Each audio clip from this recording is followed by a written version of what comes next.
सामाजिक न्याय मंत्री संजय शिरसाटांच्या मागे लागलेलं शुक्ल काष्ट काही संपण्याचं नाव घेत नाहीये। आयकरच्या नोटीस पाठोपाठ शिरसाटांचा खळबळजनक व्हिडिओ सुद्धा समोर आलाय। या व्हिडिओमध्ये संजय शिरसाटांच्या बेड शेजारी पैशांची बॅग पाहायला मिळते। ऐन अधिवेशनाच्या काळातच शिरसाट अडचणीत आल्यानं मंत्रीपद जाणार असल्याच्या चर्चा सुद्धा सुरू झाल्यात। याबाबतचा हा स्पेशल रिपोर्ट।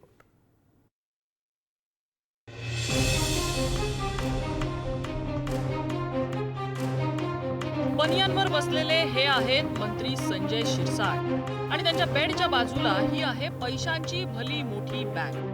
या बॅगेत नोटांचे बंडल असल्याचं स्पष्ट दिसतंय। मात्र या बॅगेत पैसे नव्हे तर कपडे आहेत असा दावा संजय शिरसाटांनी केलाय। जे संबंधित मंत्री आहेत ज्यांना इन्कम टॅक्सची नोटीस आली त्यांचा एक व्हिडिओ मला आता कोणीतरी पाठवला आणि त्यामध्ये हे मंत्री महोदय बाजूला पैशाच्या बॅगा घेऊन बसलेले आहेत आणि नोटांची बंडलं दिसतात। त्याच्यामध्ये हे पुरावे जे आहेत हे सर्वत्र जात असतात। तुम्ही या सरकारमध्ये आहात म्हणून आपल्याला कोणी हात लावणार नाही, हा एक भ्रम असतो आणि हा भ्रम काही काळ टिकतो। योग्य वेळेतच हे सगळे पुरावे कुठेतरी गोळा होत असतात आणि त्यानंतर त्याच्यावरती कारवाई होत असते। ती सगळ्यांवर होते, त्याच्यापासून कोणी वाचत नावं, त्याचा बचाव होत नाही। व्हिडिओ काय दाखवतोय? माझं घर आहे, जे घर तुम्ही पाहतायत ते माझं घर आहे, माझं बेडरूम आहे। बेडरूम मध्ये मी बसलेलो आहे, बनियनवर बसलेलो आहे। बाजूला माझा सर्वात लाडका कुत्रा हा माझ्या बेडरूम मध्ये आहे आणि एक बॅग तिथं अशी ठेवलेली आहे। याचा अर्थ असा होतो की मी कुठेतरी प्रवासातून आलोय, कपडे काढलेत, माझ्या बेडवर मी बसलेलो आहे।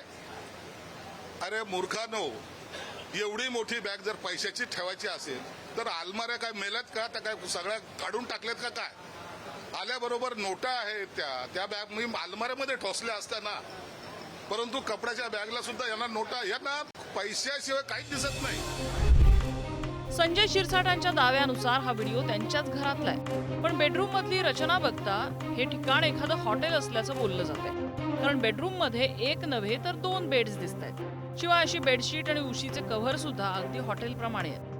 या 2 बेड मध्ये पैशाचीही भरलेली बॅग ठेवण्यात आल्याचं दिसतंय। जर हे शिरसाटांचं घर असेल तर बेडरूम मधला व्हिडिओ काढणारं नेमकं कोण?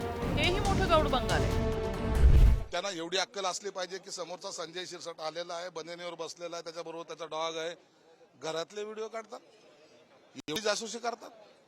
तुमच्या घरातले नाही, तुमच्या जर हॉटेलमधले जर व्हिडिओ काढले तर काय होईल?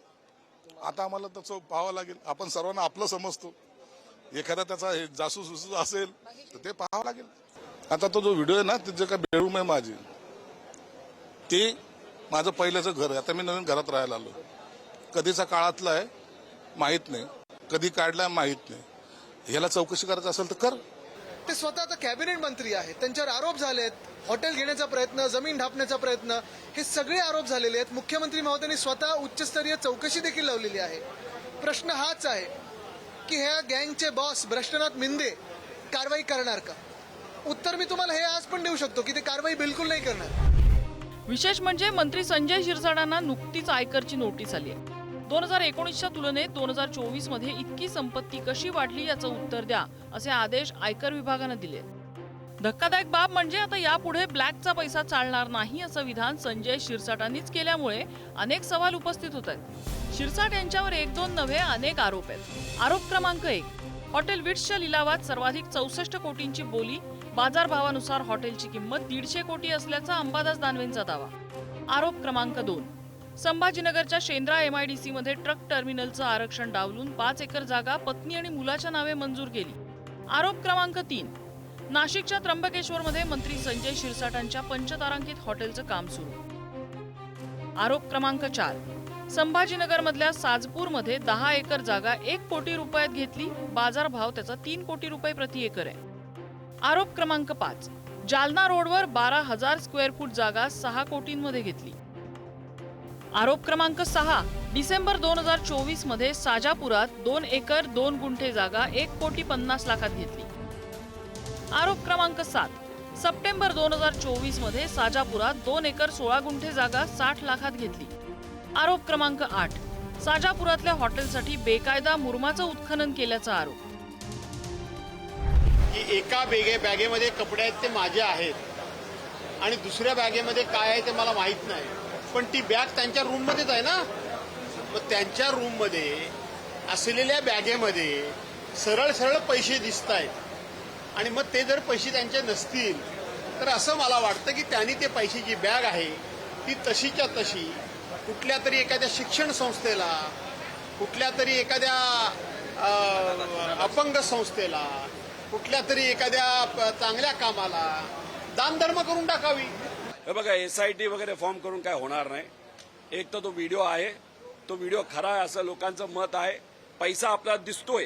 कुठल्या कलमाच्या अंतर्गत तुम्ही कारवाई करणार आणि समाज कल्याण खातं अतिशय महत्वाचं, म्हणजे सामान्य लोक, गरीब लोक त्याच्यामध्ये असतात जे अनेक विकासापासून वंचित राहतात. त्या खात्याच्या मंत्र्यांकडे करोडो रुपयाची बॅग असेल तर मग खात्यामध्ये लोकांचं हित बघितलं जातंय का स्वहित मंत्र्यांचं हित बघितलं जातंय हे बघावं लागेल.